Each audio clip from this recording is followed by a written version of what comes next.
ya sering kita temui ya, Iya. warung-warung tirai-tirai ajaib. Iya. Kelihatan kakinya saja. bergelantungan. Bergelantungan saja. Nah, jadi perlu digarisbawahi bahwasanya yang boleh meninggalkan puasa adalah seorang muslim.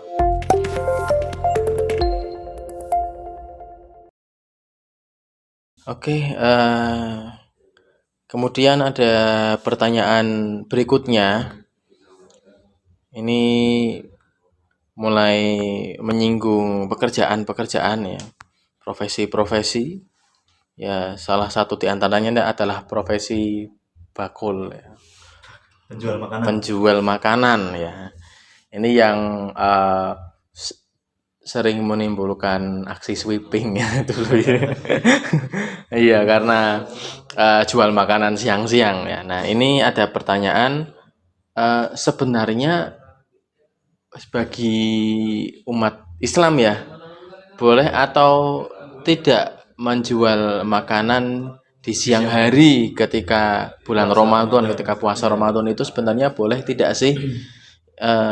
Padahal di satu sisi ya mungkin ingin mencari rezeki, satu-satunya mata pencahariannya memang iya. itu. Nah, tapi di sisi lain kok takutnya mengganggu puasanya orang kayak gitu. Itu sebenarnya bagaimana Gus? Boleh tidak sih menjual makanan Makanan siang hari? di siang hari Ah. bulan puasa Ramadan. Ya memang itu permasalahan yang kompleks sampai sekarang ya. Maka kita juga perlu dengan sangat hati-hati untuk menanggapinya, Sel. Karena memang itu masalah yang sangat sensitif. Benar seperti yang kamu bilang tadi, bahwasanya menjual makanan ini bisa jadi mungkin hanya itu profesinya, hanya itu dia dapat rezeki dari situ. Tetapi kemudian perlu kita lihat juga bahwasanya secara fikih ini dikatakan hukum menjual makanan atau menyediakan jasa tapi diyakini bahwa jasa tersebut atau makanan tersebut bisa mengantarkan kita kepada maksiat. Nah, jadi di sini dikatakan di dalam kitab I'anatul Thalibin dikatakan wa bai'u nahwi inabin mimman dhanna annahu yattahidahu muskiran. Haram orang yang menjual anggur kepada seseorang yang diyakini orang yang membeli tadi akan memerasnya menjadi minuman beralkohol, menjadi minuman yang memabukkan. Itu memang haram. Maka di dalam syarahnya diambil dari situ dikatakan juga haram juga mingkuli tasarrufin yafdi ila maksiatin. Segala sesuatu pekerjaan yang mengantarkan kepada maksiat itu juga tidak diperbolehkan, diharamkan. Jadi segala tasarruf, segala pekerjaan yang mengantarkan kepada maksiat itu juga tidak boleh. Di sini dikatakan bahwa di sini disarai bayanun linahwi wadhalika kabai'id dabah liman yukallifaha fauqa taqatiha. Misalnya menjual kerbau yang seharusnya kerbau ini digunakan hanya untuk membajak sawah, tapi dia gunakan juga untuk mengantar barang, memindah barang, pokoknya pekerjaan yang di luar nalar untuk dipekerjakan ke kerbau tadi. Itu juga tidak boleh. Maka diambil dari situ juga dikatakan kait ami muslimin mukallafin au kafiron mukallafan fi nahari Ramadan. Wa kadza bai'uhu ta'aman alima au dhanna annahu ya'kuluhu naharan. Jadi diharamkan juga, tidak diperbolehkan juga. Ini kita ambil dari segi fikihnya, kita ambil teks dari fikihnya. Kitab I'anatul Thalibin mengatakan bahwasanya juga tidak diperbolehkan menyediakan makanan bagi seorang muslim yang mukallaf di siang hari bulan Ramadan. Baik penjualnya juga tidak boleh alima audhunna annahu ya'kuluhu naharan, yang mana dia yakin bahwa makanannya yang dia perjualbelikan tadi akan dimakan di siang hari oleh muslim tadi, atau hanya dugaan saja itu tetap tidak diperbolehkan. Jadi gini, hukumnya membuka warung di siang hari bulan Ramadan ini secara fikih itu tidak boleh jika si penjual tadi tahu bahwa makanan yang akan dia jual itu dimakan oleh orang muslim yang harusnya berpuasa. Paham? Ya. Atau dugaan saja, kalau saya jual ini di siang hari apalagi jualannya es teh, jualannya es buah yang amat sangat menggoda, dan menduga bahwa nanti ada orang-orang yang sengaja batal puasanya membeli es di situ. Dia yakin bahwa akan dimakan oleh orang muslim yang seharusnya berpuasa, atau dugaan saja, itu sudah tidak boleh. Nah, penjualnya tidak boleh. Nah, seakan-akan kan keras ya, tapi memang seperti itu. Nah, maka yang perlu kita pahami, yang perlu kita kaji lagi adalah latar belakang atau apa sih tujuannya orang buka warung di siang hari ini.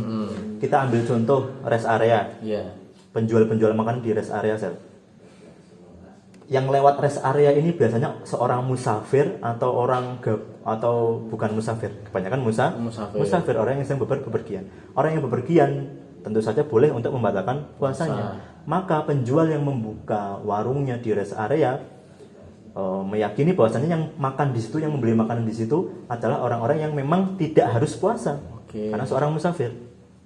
Nah, beda lagi kasusnya seperti buka warung biasa di kampung lah, di dalam kampung, atau misalkan di dekat-dekat rumah pemukiman orang yang mukim di situ, yang di situ mayoritas Islam gitu. Yang mayoritas Islam. Nah, maka perlu dikaji ulang bahwasanya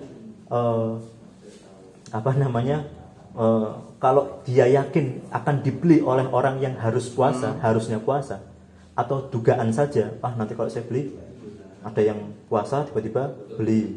Nah, kalau dia menduga seperti itu, maka lebih baik tidak usah dibuka. Mau buka boleh, tapi sore hari ketika ada indikasi bahwa orang yang membeli di sana ini untuk keperluan takjil, buka bersama, itu monggo, nggak apa-apa. Tapi kalau bukanya sengaja jam 8 pagi misal, atau jam 12 siang hari misal, nah itu kan takutnya, atau bahkan mungkin ya sering kita temui ya, warung-warung tirai-tirai ajaib yang hanya kelihatan kakinya saja, belakang saja.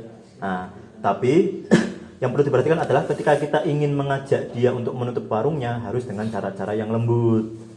Tidak boleh asal sweeping, tidak boleh dengan kekerasan, dan harus kita tanyai dulu latar belakangnya apa, faktor dia tetap membuka warungnya di siang hari apa. Kalau memang dia sengaja untuk menyediakan makanannya tadi untuk orang-orang yang muslim yang harusnya berpuasa sehingga untuk beli di sana, nah maka ya jelas tidak boleh. Tapi kalau tujuannya adalah membuka warungnya agar misal kan ada beberapa orang yang boleh untuk meninggalkan puasa kan? Contohnya apa saja, misal orang yang butuh, perempuan yang haid, anak kecil, ya kan, orang tua renta, itu kan boleh makan. Nah, maka kalau dia bertujuan membuka warungnya untuk mereka yang memang boleh untuk tidak puasa, ya boleh saja, monggo. Berarti akhirnya kembali inamal amal biniyat, niat dasarnya tujuannya apa. Kalau begitu berarti misalnya kita itu membuka warung dengan niat ya ini nanti yang beli itu kan orang-orang yang tidak harus berpuasa, atau mungkin orang-orang non muslim yang beli, berarti nggak masalah ya. Tidak masalah kalau memang tujuan itu tidak masalah. Kebetulan kan di situ misalnya di situ ada orang Tionghoa segala macam, kita buka warung nggak masalah Gus ya. Kota besar misalnya itu. Dan mungkin itu memang ya terpaksa karena memang itu mata pencahariannya, apalagi biasanya kan setelah Ramadan ada yang namanya Lebaran, mungkin untuk cari-cari lah kebutuhan banyak. Itu tidak masalah. Tapi kalau misalkan kita yakin bahwa yang beli ini orang yang harusnya berpuasa, maka itu lebih baik tidak, karena di situ tidak diperbolehkan, karena yufdi ila maksiat. Nah, maka perlu yang namanya hati-hati. Kemudian kalau misalkan kita kan juga tidak bisa mensortir ya, Sal. Yang beli ini apakah orang muslim, apakah non muslim, apakah orang yang harusnya puasa, apakah orang yang boleh meninggalkan puasa. Itu bagaimana? Nah, itu misalkan kita tidak mungkin menanyai satu persatu. Kamu Islam harusnya puasa atau enggak? Kamu seorang musafir atau tidak? Nah, itu mungkin di luar kemampuan orang penjaga warung tersebut. Nah, maka kalau seperti itu tidak diharuskan seperti itu. Yang penting tujuannya membuka warung ini bukan untuk menyediakan jasa kemaksiatan bagi orang yang sengaja membatalkan puasa. Nah, tapi kalau mau hati-hati lagi, kalau memang mau zuhud, kalau memang mau tidak melakukan hal-hal yang syubhat, ya lebih baik bukanya sore untuk keperluan takjil, apalagi tinggal di tempat yang mayoritas muslim, yang mayoritas pada berpuasa. Nah, karena kalau seandainya memang sengaja membuka warung di siang hari di lingkungan yang mayoritas muslim, maka akan ada orang yang merasa tergoda. Iya. Ya memang mungkin kita tidak bisa menafikan orang-orang yang mungkin masih belum kuat imannya, mungkin yang masih sering tergoda. Lah ditambah lagi kita tambahi godaan seperti itu, maka lebih baik dihindari. Kalau memang kita yakin bahwa yang beli di sana adalah orang yang harusnya berkewajiban untuk berpuasa. Jadi gitu. Nah. Oke, itu ya. Jadi sudah jelas jawabannya mengenai boleh atau tidak membuka warung yang menjual makanan ketika siang hari atau ketika pagi hari ketika berpuasa. Ya, jawabannya tidak boleh jika itu kita niatkan untuk menyediakan tempat membatalkan puasa. Tempat muka bareng-bareng. Mukber ya, mukah bareng, bukan mukbang ini, mukber, mukah bareng. Tapi kalau misalnya kok tujuannya kok lain, misalnya untuk memfasilitasi orang-orang yang tidak punya kewajiban puasa, itu masih boleh. Tetapi ya lebih hati-hatinya lagi, ya apalagi seperti di lingkungan Wonobringo dan sekitarnya yang memang mayoritas muslim ya sebaiknya kalau jualan makanan ya sore hari lah ya, itu lebih aman. Baik. Kemudian ada pertanyaan selanjutnya dari Mas Ibad. Ya, ini bertanya tentang pekerjaannya ya. Ini Mas Ibad ini sangat bekerja keras ya, kerjanya berat ya, gitu ya. Atau mungkin pekerjaan yang lain, misalnya pekerjaan seperti kuli bangunan, pekerjaan yang berat yang membutuhkan banyak tenaga, yang menguras banyak energi. Untuk pekerja berat tersebut itu boleh atau tidak, Gus, untuk membatalkan puasa Ramadan itu boleh atau tidak? Sebenarnya sih, apa harus tetap puasa? Apalagi kalau bekerja di bangunan ya, nggak ada tenaga atau apa misalnya. Ya pekerja berat yang membutuhkan tenaga atau yang istilahnya harus disertai makan dan minum. Di sini dikatakan bahwasanya saya melihat di kitab Bushrul Karim dikatakan bahwasanya wayalzamu ahlal amali al musyiki fi Ramadan tabyitun niat. Jadi wajib bagi pekerja, misalnya pekerja berat atau pekerja keras, itu dia tetap diwajibkan malam harinya tetap diwajibkan untuk niat besok puasa Ramadan. Adapun in lahiqahu minhum masyaqqah syadidah aftara. Adapun ketika di dalam proses ketika dia sedang bekerja kemudian dia kepayahan, kesusahan, ada masyaqqah di sana sehingga memang benar-benar tidak kuat untuk berpuasa, maka boleh untuk aftara, boleh untuk membatalkan puasanya. Wa illa fala, maka kalau misalkan dia masih kuat, dia masih yakin tenaganya masih ada, masih bisa, maka ya tidak boleh membatalkan. Jadi tetap wajib bagi dia untuk niat di malam harinya untuk berpuasa di esok hari. Jam 8 mungkin masih kuat, jam 9 mungkin masih kuat, tapi kalau jam 11 sudah ngerasa nggak kuat, kalau saya nggak makan ini bisa meninggal, bisa pingsan, ini bisa sakit atau lumpuh atau gimana lah, pokoknya alamun syadidun masyaqqah syadidah, maka boleh bagi dia untuk membatalkan puasa. Tapi kalau dari awal dia memang sudah niat untuk nggak puasa, itu yang tidak boleh. Nah, karena belum dijalani kok dia sudah tahu bahwa dia mengalami kesusahan. Nah, yang penting yalzam lil ahlil amal al musyik yang kepayahan itu tetap wajib tabyitun niat, tetap niat untuk puasa Ramadan untuk esok harinya. Adapun ketika prosesnya dia tidak kuat atau dia nggak mampu atau dia merasa kepayahan, ya boleh untuk berbuka, boleh untuk membatalkan puasanya.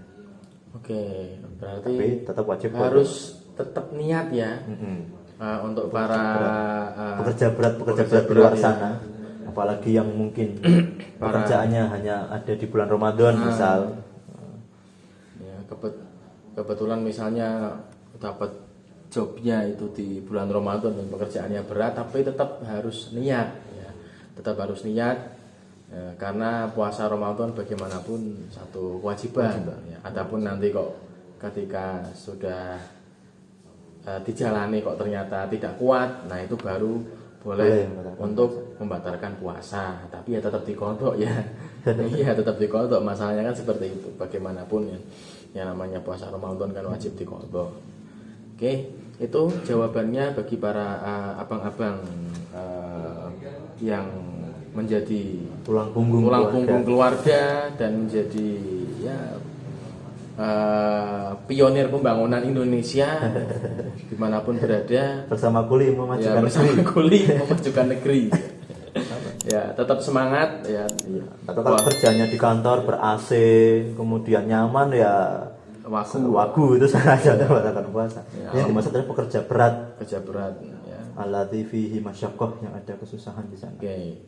Baik, itu kemudian ada pertanyaan yang terakhir mengenai Pak sopir yang sering membatalkan puasa ya. Ini sopir di sini itu sopir driver yang jarak jauh, Gus. Ya, kan musafir kan ya? Iya. Misalnya sopir bis akap ya, antar kota antar provinsi, atau mungkin travel ya, atau mungkin bis dari biro-biro seperti itu. Ketika bekerja seperti itu setiap hari ya, sopir bus kan setiap harinya pergi berangkat terus. Nah, itu apa boleh membatalkan puasa mengingat dia itu selalu berpergian, itu boleh atau tidak, Gus? Jadi seperti yang kita ketahui bahwasanya musafir, orang yang bepergian boleh untuk membatalkan puasa, boleh untuk tidak puasa jika bepergiannya masafah sholat qashar. Tapi kemudian kalau supir kan juga termasuk orang musafir, orang bepergian. Tapi di sini pertanyaannya, dia bekerja sebagai supirnya setiap hari. Jadi selama 1 bulan full ini dia bepergian terus. Apakah boleh bagi dia untuk tidak berpuasa selama sebulan itu? Atau bahkan di luar bulan Ramadan pun dia juga seorang yang bepergian terus. Nah, maka bagi orang yang misalkan supir yang setiap harinya pergi pulang pergi keluar kota terus sehingga dikatakan musafir ini, maka itu tidak boleh meninggalkan puasanya. Jadi perlu digarisbawahi bahwasanya yang boleh meninggalkan puasa adalah seorang musafir bepergian. Tapi kalau bepergiannya kok sebulan fullnya itu setiap hari, maka ataupun di luar bulan Ramadan pun dia selalu bepergian setiap hari, maka kalau kita bolehkan dia untuk tidak berpuasa, maka mengkodoknya akan kapan? Kodok puasanya akan kapan? Karena toh dia setiap hari bepergian. Maka di sini dikatakan, saya ambil dari kitab Kasifatus saja, dikatakan wasaumu lil musafiri afdalu minal fitri. Tentu saja seorang musafir biasa lebih baik untuk membatalkan puasanya. Ilam yasyuqa alaihi, walaupun dia tidak kepayahan. Nah, tapi kemudian di sini dikatakan bagi dikecualikan bagi orang yang bepergian kok setiap hari selama bulan Ramadan ini, diambil dari kitab I'anatul Talibin, dikatakan wa yustasna min jawazil fitri bis safar, dikecualikan dari rukhsahnya membatalkan puasa bagi seorang musafir adalah mudi musafar. Mudi musafar ini siapa? Mudi musafar adalah orang yang setiap harinya bepergian. Selama bulan Ramadan 30 hari full dia bepergian, atau di luar bulan Ramadan pun setiap hari dia bepergian. Itu tidak boleh untuk mengambil rukhsah membatalkan puasa ketika dia sedang bepergian. Fala yubahu lahu al-fitru, tidak boleh membatalkan puasanya. Kenapa? Li'annahu yu'addi ila isqatil wujub bil kulliyah. Karena bisa mengakibatkan untuk menggugurkan kewajiban puasa Ramadannya dia sepenuhnya bil kulliyah. Karena kalau kita katakan dia boleh untuk meninggalkan puasa selama 30 hari full, kemudian setiap harinya dia juga bepergian, maka kapan dia akan mengkodok puasanya? Maka kalau kita perbolehkan, maka akan isqatul wujub bil kulliyah, akan menggugurkan kewajiban dia berpuasa sepenuhnya. Nah, maksudnya seperti itu. Karena kecuali di sini dikatakan dikecualikan illa ayyaqsida qadaan fi ayyamin uhur fi safarihi, misal kecuali dia berniat untuk mengkodok puasanya walaupun dia dalam bepergian di luar bulan Ramadan. Nah, jadi kasusnya bagi seorang supir yang setiap hari bepergian di bulan Ramadan ini, ketika dia punya niat atau kemauan untuk mengkodok puasanya di luar bulan Ramadan, berarti boleh meninggalkan puasa sebulan full. Tapi kalau misalkan dia tidak punya niat seperti itu, atau dia setiap hari di luar bulan Ramadan pun dia selalu bepergian, maka ya tidak boleh. Alasannya tadi, karena akan menggugurkan kewajiban puasa sepenuhnya. Tapi kalau misalkan dia punya maksud, punya tujuan untuk mengkodok puasanya di hari yang lain, maka boleh untuk meninggalkan puasa Ramadan. Berarti kalau untuk sopir yang pergi setiap hari itu eh, bagaimana Gus? Berarti tetap harus puasa begitu. Nah kalau nanti apakah hukumnya sama dengan pekerja berat, katakan nanti di tengah-tengah nggak kuat boleh membatalkan Iya. puasa atau bagaimana? Iya. Jadi Sama. bagi seorang supir tetap kalau misalkan apa dia memang kalau supir kasusnya beda lagi. Kalau dia kan dia musafir. Iya. Musafir ini lebih baik dia tidak usah puasa. Wa illam yashqa, walaupun dia tidak ada masyaqqah. Beda dengan pekerja keras tadi. Pekerja keras kan harus ada masyaqqahnya baru boleh membatalkan. Nah kalau si musafir ini memang dari awal dia sudah boleh untuk membatalkan puasa. Kalau dia bisa mengkodok di lain hari. Tapi kan ini kasusnya ketika seorang supir tadi puasanya nyupirnya kepergiannya full 3 bulan Ramadan. Bahkan di luar bulan Ramadan pun dia full bepergian terus. Maka kalau kita sifat saja dan anut lebih 350 hari nggak ada waktu mungkin sama sekali musafir terus. Kalau kita katakan boleh dia meninggalkan puasa, maka kapan dia akan mengkodok? Seakan-akan dia menggugurkan kewajiban berpuasa bagi dia secara penuh. Tapi saya kira nggak mungkin ada yang seperti itu. Pasti ada waktu lowong, waktu dia mungkin di rumah sebagai untuk mengganti kodoknya. Nah, itu jadi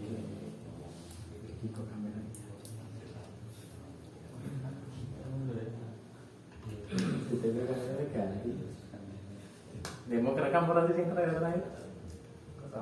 Isi kerekam. disclaimer. Ya mungkin itu Sar yang bisa kami berikan jawabannya. Oke, ya seperti itu ya. Mungkin kalau ada pertanyaan-pertanyaan lain ya bisa Tinggalkan di kolom komentar atau di DM IG Nuansor atau di sosmed Nuansor yang lainnya, monggo. ya Anda bertanya, Ansor menjawab. Ya. Saya iso-isone tapi ya.